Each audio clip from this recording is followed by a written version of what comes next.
Hello, ഇന്ന് നമ്മൾ മലയാളികൾക്ക് ഒരുപാട് ഇഷ്ടമുള്ള കപ്പ ബിരിയാണി, എല്ലും കപ്പയും എന്ന പേരിലൊക്കെ അറിയപ്പെടുന്ന റെസിപ്പി ആയിട്ടാണ് കേട്ടോ വന്നിട്ടുള്ളത്. അപ്പോൾ മുമ്പ് നിങ്ങൾ ഇതുപോലെ ട്രൈ ചെയ്ത് നോക്കിയിട്ടില്ലെങ്കിൽ ഇനി ഇതുപോലെ ഒന്ന് ഉണ്ടാക്കി നോക്കുക. എന്തായാലും നിങ്ങൾക്കിത് ഇഷ്ടപ്പെടും. അപ്പോൾ നിങ്ങൾ വീഡിയോ കാണുന്ന സമയത്ത് നമ്മുടെ ചാനൽ ഇഷ്ടപ്പെടുകയാണെങ്കിൽ സബ്സ്ക്രൈബ് ചെയ്യാനും ലൈക്ക് ചെയ്യാനൊന്നും മറക്കരുത്. അപ്പോൾ നമുക്ക് പെട്ടെന്ന് തന്നെ വീഡിയോയിലോട്ട് കിടക്കാം. അപ്പോൾ ഇതിനായിട്ട് ഞാനിപ്പോൾ 1 കിലോ ബീഫാണ് എടുത്തിട്ടുള്ളത്. ഇതുപോലെ എല്ലുള്ള കഷ്ണങ്ങളാണ് കേട്ടോ എടുക്കേണ്ടത്. എന്നാലേ കപ്പ ബിരിയാണി ഉണ്ടാക്കുന്ന സമയത്ത് നല്ല ടേസ്റ്റ് കിട്ടുള്ളൂ. ഇനി നമുക്ക് ഇതിലേക്ക് ആദ്യം ചേർക്കേണ്ടത് ഒരു സവാളയാണ്. ഒരു മീഡിയം സൈസ് സവാള ഇതുപോലെ സ്ലൈസ് ആയിട്ട് കട്ട് ചെയ്തിട്ടൊന്ന് ഇട്ട് കൊടുക്കുന്നുണ്ട്. ഇനി ഇതിൻ്റെ കൂടെ ആയിട്ട് 1.5 ടേബിൾ സ്പൂൺ ഇഞ്ചിയും വെളുത്തുള്ളിയും ഒന്ന് ചതച്ചെടുത്തതാണ്. ഇനി ഇതിലേക്ക് ഒരു 1/2 ടീസ്പൂണ് മഞ്ഞൾപ്പൊടി ചേർക്കാം. ഇതിൻ്റെ കൂടെ 1 ടേബിൾ സ്പൂൺ മുളക് പൊടിയാണ് ചേർക്കുന്നത്. ഇനി ഇതിലേക്ക് 2 ടേബിൾ സ്പൂൺ മല്ലിപ്പൊടി ചേർക്കുന്നുണ്ട്. ഇനി ഇതിലേക്ക് ഒരു 1/2 ടീസ്പൂൺ കുരുമുളക് പൊടി ചേർക്കുന്നുണ്ട്.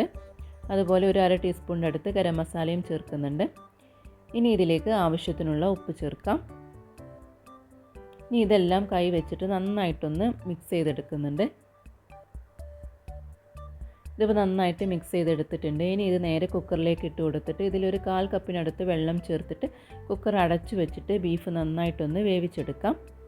ഈ സമയത്ത് ഞാനിപ്പോൾ 1 കിലോ കപ്പ ചെറിയ കഷ്ണങ്ങളാക്കിയിട്ട് ഒന്ന് വേവിക്കാനായിട്ട് വെച്ചിട്ടുണ്ട്. നന്നായിട്ട് തിളച്ച് വരുന്ന സമയത്ത് ഇതിലേക്ക് ഉപ്പിട്ട് കൊടുത്തിട്ട് കപ്പ ഒന്നുകൂടെ നന്നായിട്ട് വേവിച്ചെടുക്കാം. കപ്പ ഇപ്പോൾ നന്നായിട്ട് വെന്ത് വന്നിട്ടുണ്ട്. ഇനി നമുക്ക് ഇതിലെ വെള്ളം ഒന്ന് ഊറ്റിക്കളഞ്ഞിട്ട് ഇതൊരു സൈഡിലേക്ക് മാറ്റി വെക്കാം. ഇനി ഒരു ഫ്രൈ പാൻ എടുത്തിട്ട് അതിലേക്ക് 2 ടേബിൾ സ്പൂൺ ഓയിൽ ഒഴിച്ച് കൊടുക്കുന്നുണ്ട്. ഓയിൽ മീൻസ് വെളിച്ചെണ്ണയാണ് കേട്ടോ എടുത്തിട്ടുള്ളത്. ഇനി ഇതിലേക്ക് 1 കപ്പ് ചെറുകിയ തേങ്ങയാണ് ചേർക്കുന്നത്. ഇനി ഇതൊന്ന് വറുത്തെടുക്കണം. അപ്പോൾ തേങ്ങ ചെറുതായിട്ടൊന്ന് ചൂടായി വരുന്ന സമയത്ത് ഇതിലേക്ക് 1 ടീസ്പൂണ് വലിയ ജീരകമാണ് ഇട്ട് കൊടുക്കുന്നത്. ഇതിൻ്റെ കൂടെ തന്നെ കുറച്ച് കറിവേപ്പില കൂടെ ചേർക്കുന്നുണ്ട്. എന്നിട്ട് ഇതെല്ലാം ഒന്ന് നന്നായിട്ടൊന്ന് വറുത്തെടുക്കണം. തേങ്ങ ഒരു ഗോൾഡൻ ബ്രൗൺ നിറായിട്ട് വരുന്നത് വരെയാണ് കേട്ടോ വറുത്തെടുക്കേണ്ടത്. ഇതിപ്പോൾ കണ്ടില്ലേ, ഈ ഒരു പരുവത്തിലാണ് നമുക്കിത് തേങ്ങ വറുത്തെടുക്കേണ്ടത്. ഇനി ഇതിലും ഒരുപാട് അങ്ങ് മൂപ്പിച്ചെടുക്കേണ്ട. അപ്പോൾ നമ്മൾ അരച്ചെടുക്കുന്ന സമയത്ത് അത്ര ടേസ്റ്റ് ഉണ്ടാവില്ല. ഇനിയിപ്പോൾ ഈ സമയത്ത് തീ ഓഫ് ചെയ്യുക. ഇനി ഈ തേങ്ങ ഒരേ അളവിലുള്ള 2 പാർട്ടാക്കിയിട്ട് എടുക്കുന്നുണ്ട്. ഇനി ഇതിലെ ഒരു പാർട്ട് എടുത്തിട്ട് നമുക്ക് മിക്സിയുടെ ചെറിയ ജാറിലേക്ക് ഇട്ട് കൊടുക്കാം. ഞാനിപ്പോൾ ഇത് ചെറിയ ജാറിലേക്ക് ഇട്ട് കൊടുത്തിട്ടുണ്ട്. ഇനി ഇതിലേക്ക് കുറച്ച് വെള്ളം ചേർത്ത് കൊടുത്തിട്ട് ഇത് നല്ല ഫൈനായിട്ടൊന്ന് അരച്ചെടുക്കണം. ഇതിപ്പോൾ നന്നായിട്ട് അരച്ചെടുത്തിട്ട് നമുക്കിതൊരു സൈഡിലേക്ക് മാറ്റി വെക്കാം. ഇനി ചുവട് കട്ടിയുള്ള മറ്റൊരു പാത്രം എടുത്തിട്ട് അതിലേക്ക് 2 ടേബിൾ സ്പൂൺ വെളിച്ചെണ്ണ ഒഴിച്ച് കൊടുക്കുന്നുണ്ട്. ഇനി ഇതിലേക്ക് 1/2 കപ്പ് ചെറിയുള്ളിയാണ് ചേർക്കുന്നത്. അപ്പോൾ ചെറിയുള്ളിക്ക് പകരമായിട്ട് സവാള എടുക്കാം. പക്ഷേ ചെറിയുള്ളി ചേർക്കുമ്പോഴാണ് കേട്ടോ കൂടുതൽ ടേസ്റ്റ് ഉള്ളത്.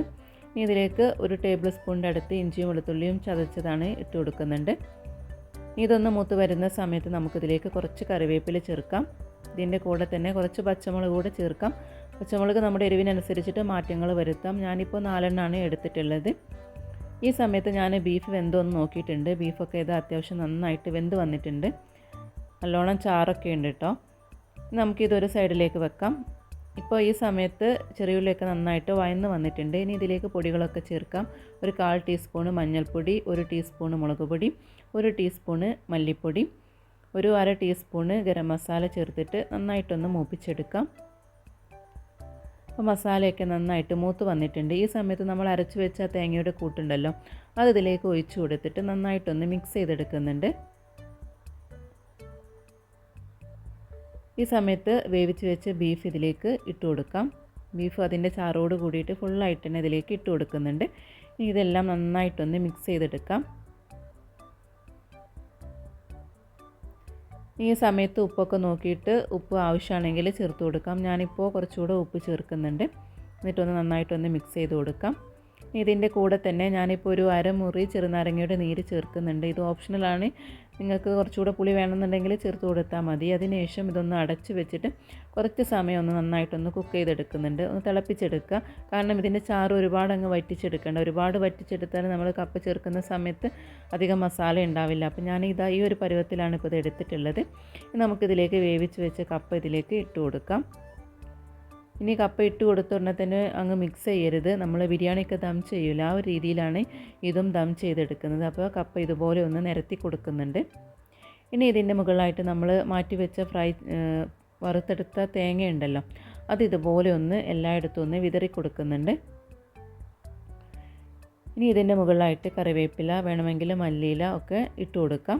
അതിനുശേഷം ഇതൊന്ന് അടച്ചു വെച്ചിട്ട് 10 മിനിറ്റ് ഒന്ന് മീഡിയം ഫ്ലെയിമിലിട്ടിട്ട് ഒന്ന് ദം ചെയ്തെടുക്കണം. അപ്പോൾ ഇതാ 10 മിനിറ്റ് കഴിഞ്ഞിട്ടുണ്ട്. നമുക്കിതൊന്ന് തുറന്നു നോക്കാം. നന്നായിട്ട് ആവിയൊക്കെ പറക്കുന്നുണ്ട്. നമ്മുടെ കപ്പ ബിരിയാണി നന്നായിട്ട് ദമ്മായിട്ട് കിട്ടിയിട്ടുണ്ട്.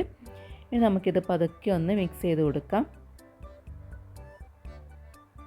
ഈ ബീഫും കപ്പയും ഒക്കെ ഇനി നന്നായിട്ടൊന്ന് യോജിച്ച് വരണം. അപ്പോൾ അതുവരെ നമുക്ക് ഇതുപോലെ ഒന്ന് മിക്സ് ചെയ്ത് കൊടുക്കാം.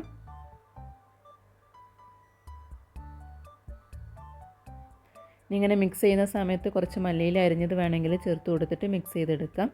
നല്ല ടേസ്റ്റി ആയിട്ട് റെസിപ്പിയുണ്ട്. നിങ്ങൾ മുമ്പ് ഇതുപോലെ ട്രൈ ചെയ്ത് നോക്കിയിട്ടില്ലെങ്കിൽ എന്തായാലും ഇനി കപ്പയും ബീഫൊക്കെ കിട്ടുന്ന സമയത്ത് ഈ രീതിയിലൊന്ന് ട്രൈ ചെയ്ത് നോക്കണം. ഇനി നമുക്കിത് ചൂടോട് കൂടിയിട്ട് തന്നെ സെർവ് ചെയ്യാവുന്നതാണ്. അപ്പോൾ സെർവ് ചെയ്യുന്ന സമയത്ത് ഇതിൻ്റെ മുകളിലായിട്ട് ഒരു സവാളയൊക്കെ കട്ട് ചെയ്തിട്ട് ഇടുകയാണെങ്കിൽ ഇഷ്ടമുള്ളവർക്ക് അങ്ങനെ ചെയ്തിട്ടും സെർവ് ചെയ്യാവുന്നതാണ്.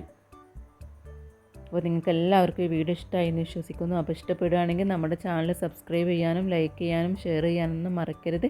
അപ്പോൾ വീണ്ടും ഇതുപോലെ ഈസി ആയിട്ടുള്ളതും അതുപോലെ നല്ല ടേസ്റ്റി ആയിട്ടുള്ള മറ്റൊരു കിടിലൻ റെസിപ്പിയുമായിട്ട് നമുക്ക് കാണാം. താങ്ക്